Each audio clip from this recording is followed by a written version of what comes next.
Okay, so now the second part of the pulmonary system. So if you are a 34-year-old female who just went a trip to Asia, but now you have a pleuritic chest pain that's severe, increase with inspiration, heart rate of 106, respiration is 28. So what is the cause of the chest pain? It's pulmonary infarction, that's most likely. Okay, so the criteria for Wells criteria for PE is that 3 plus is that you have sign of DVT or alternate diagnosis unlikely. 1.5 if you have a previous PE or DVT, heart rate more than 100, or recent surgery or immobilization. Plus 1 if it's hemoptysis or cancer.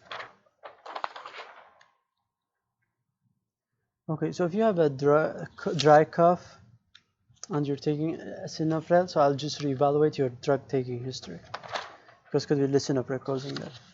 Okay, so if you are a 72-year-old man with hyponatremia and a lung mass, this most likely small cell carcinoma.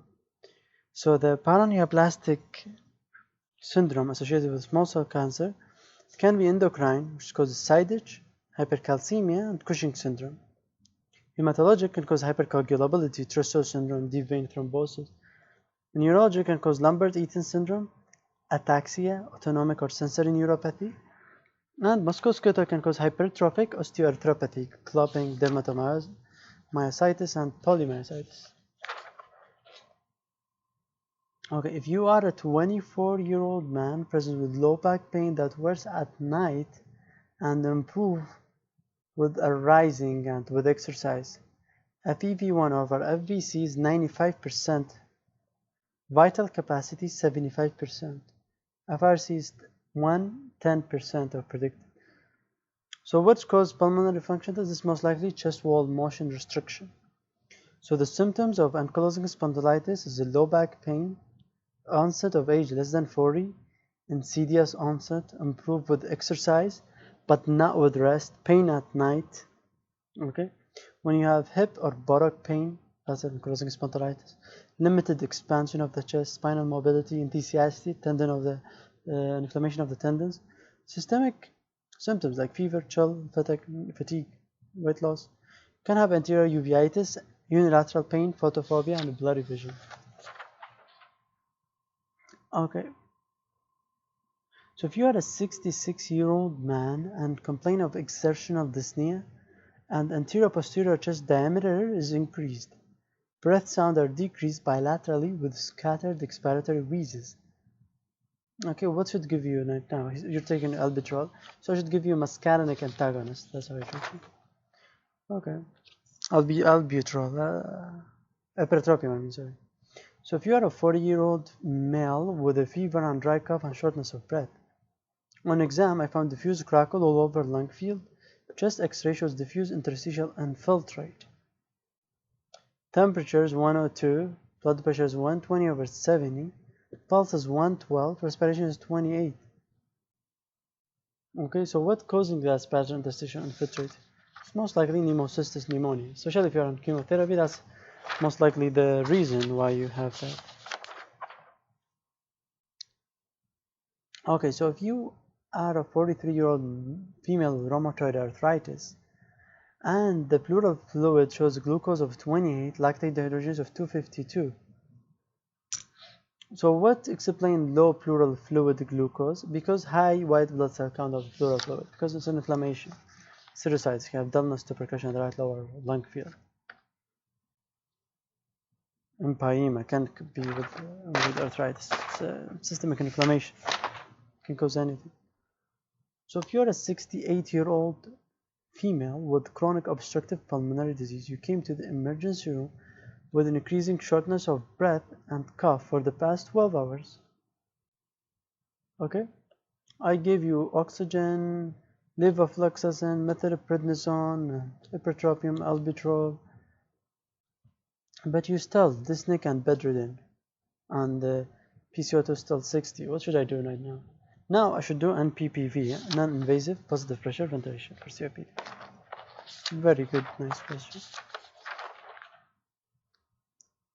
So if you are a 53-year-old male who have cough, periodic shortness of breath, and wheezing. On physical exam, you have diminished breath sounds and bilateral scattered expiratory wheezing. Okay, so what's helpful in differentiating COPD from asthma? It's the spirometry before and after bronchodilator. That's how you differentiate asthma from COPD. Okay. So if you have a liver problem and bibasilar lucency on chest X-ray, what's causing that? Most likely alpha-1 antitrypsin deficiency. Period. That's different. Bibasilar lucency, this is alpha-1 antitrypsin deficiency. The central lucency, that's emphysema. Okay, so if you are a 68-year-old female, you're admitted for a broken hip after a fall. Your left leg is swollen and Doppler ultrasound positive for DVT. Okay, what consisted with your condition? There's a high AA gradient on IPG. That's what's causing. What's the complication of beclomethasone or inhaled? It most likely causes thrush and die. If you are a 36-year-old female with dyspnea on exertion, chest X-ray shows prominent pulmonary arteries and enlarged right heart border. EKG shows right axis deviation. So what's causing this dyspnea? It's most likely pulmonary hypertension for pulmonal, period. Very good question. That's a good question. Now, interesting question. If you are a 53-year-old male who present with a chest pain on the left side and the fifth intercostal space, chest X-ray shows solitary round lesion in the left upper lung field, 1 cm in diameter, with sharp borders. Okay, so what should I do next? Chest X-ray 3 years ago was fine. Now chest X-ray is abnormal with round mass. So there's a new lesion clearly in the chest X-ray. So we ordered CT and we look at the features. There are some lung nodules are low risk, which is the size less than 0.8, age less than 40, non-smoker, quit more than 15 years, and smooth margin. The intermediate risk is at 0.8 to 2, and the age 40 to 60, and the smoker currently or quit 5 to 15 years, and scallop borders, that's intermediate.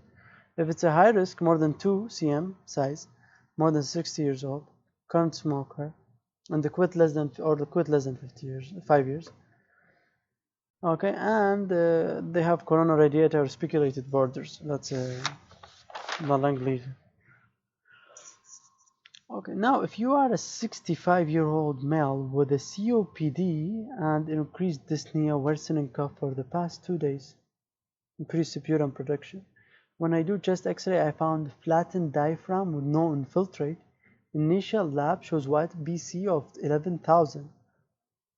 Okay, what's benefit you right now? It's clearly COPD exacerbation.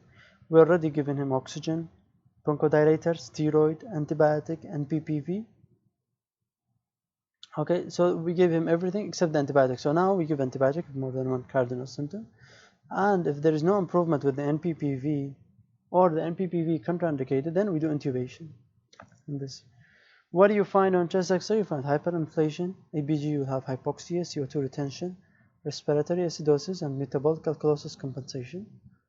And the cardinal symptom is increased dyspnea, increased cough, and increased sputum production, change in color and volume, and frequent more severe coughing episodes.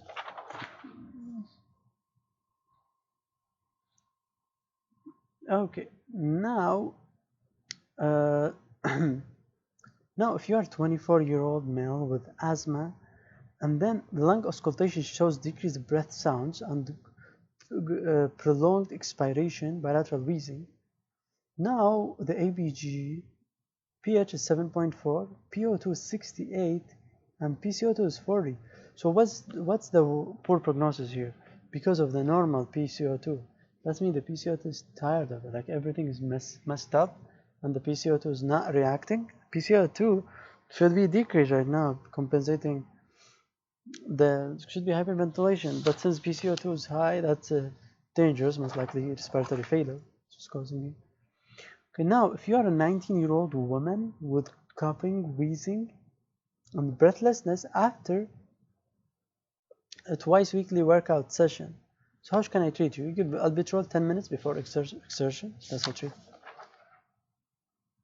Okay, now if you are a 53-year-old woman who collapsed suddenly, okay, and before that, before collapsing, you had the chest pain.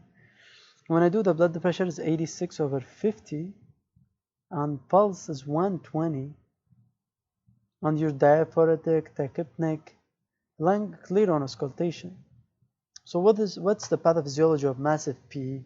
So when you have a massive PE, an increased right ventricular pressure causes increased right ventricular wall tension and increased myocardial oxygen tension.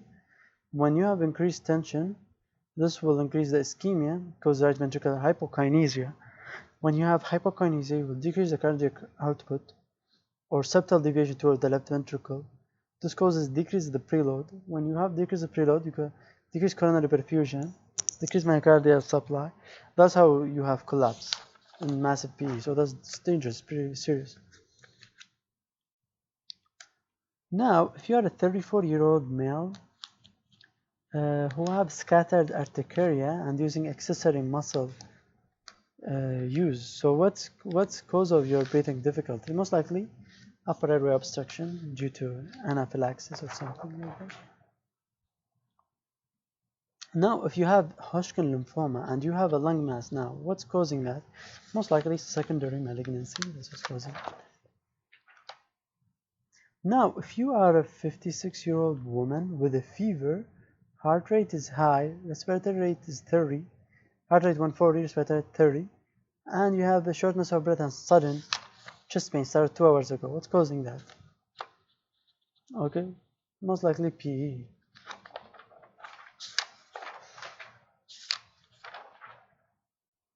So now, if you are a 54-year-old male with shortness of breath and dullness to percussion on the right lower lobe, breath sounds are louder during expiration and over the right lung base compared to the left lung base.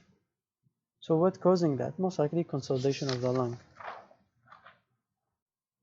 Now, if you are a 25-year-old female, on physical exam you have difficulty lifting your arm over your head and mild hand tremor after having continuous albuterol. What's causing that? Most likely electrolyte abnormality, hypokalemia. So we just check serum electrolyte. Now, if you are a 66-year-old male with hypertension and recent stenting for double vessel coronary artery disease, on exam you have mild respiratory distress. Chest auscultation shows decreased breath sound at the lung base and bilateral crackles and occasional wheezes. So what explains the symptoms? Most likely congestive heart failure. Okay, now if you are a 55-year-old chronic smoker who have worsening shortness of breath and X-ray shows hyperinflation of both lungs, and pulmonary function test showed moderate obstructive disease with very little bronchodilator response. So what are the criteria for initiating oxygen in this patient? So when you have the saturation of oxygen less than 88 on room air, that's indicate oxygen, home oxygen supply.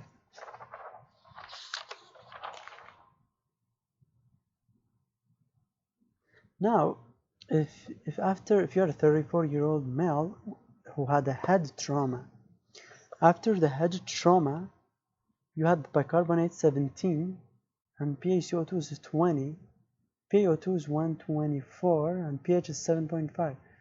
What else do you expect? Most likely you expect high urine pH. Why? Because the kidney compensate for the respiratory alkalosis by preferentially excreting bicarbonate in the urine. This results in alkalinized urine, increased urine pH.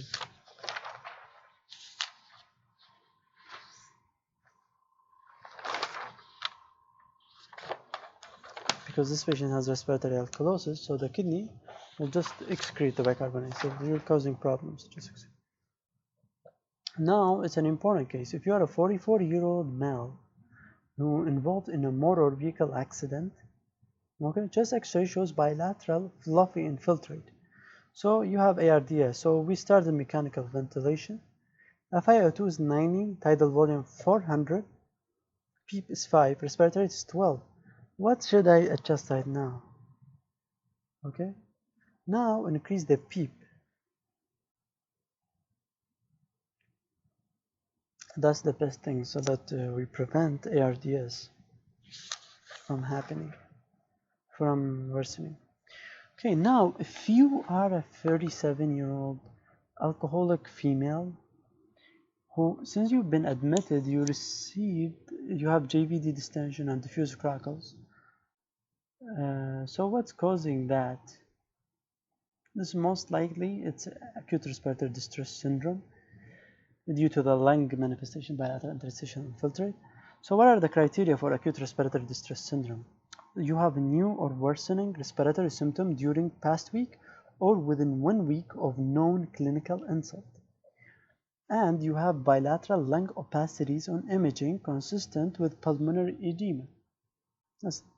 Plus no signs of cardiac failure or fluid overload, and objective assessment echo to definitely exclude hydrostatic pulmonary edema in patients without ARDS risk factor, and the severity of hypoxemia as defined by PaO2 over FiO2 ratio. If the PF ratio less than 300 with a PEEP more than 5 cm H2O. So if it's a mild, the PF will be 200 to 300. If it's moderate, the PF will be 100 to 100 to 200. If it's severe, the PF will be less than 100. Okay.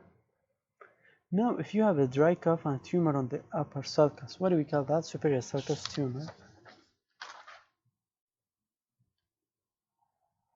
Now, if you are a 55-year-old male with fever, productive cough with foul-smelling sputum, on examination I found crackles on the right lung base, chest X-ray shows right lower infiltrate, CT shows dense right lower lobe consolidation without masses or endobronchial obstruction.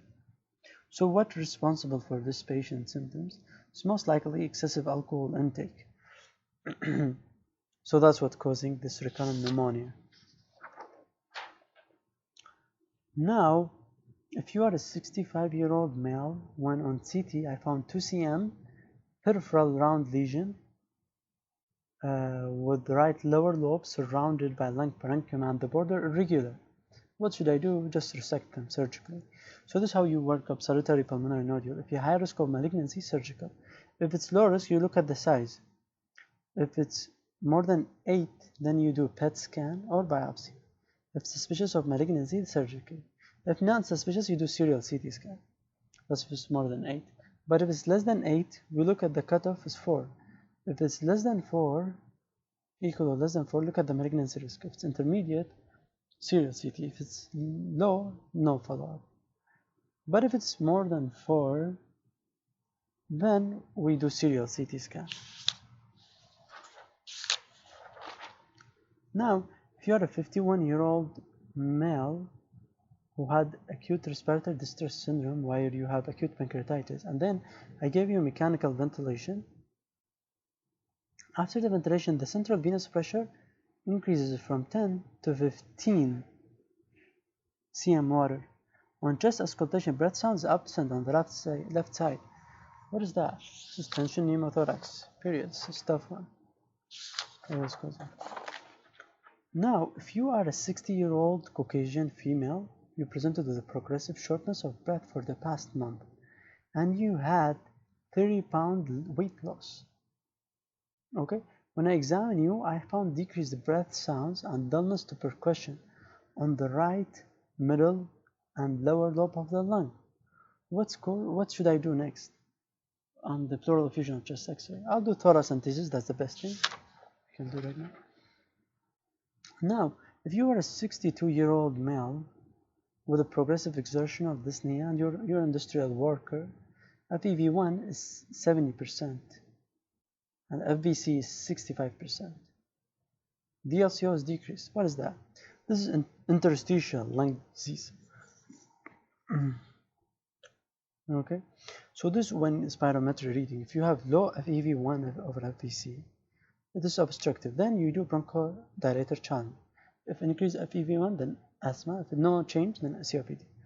But if you have normal or high FEV1, then this is restrictive. Then we order DLCO. If the DLCO is normal, then this is chest wall weakness. If it's decreased, then interstitial lung disease, like this patient.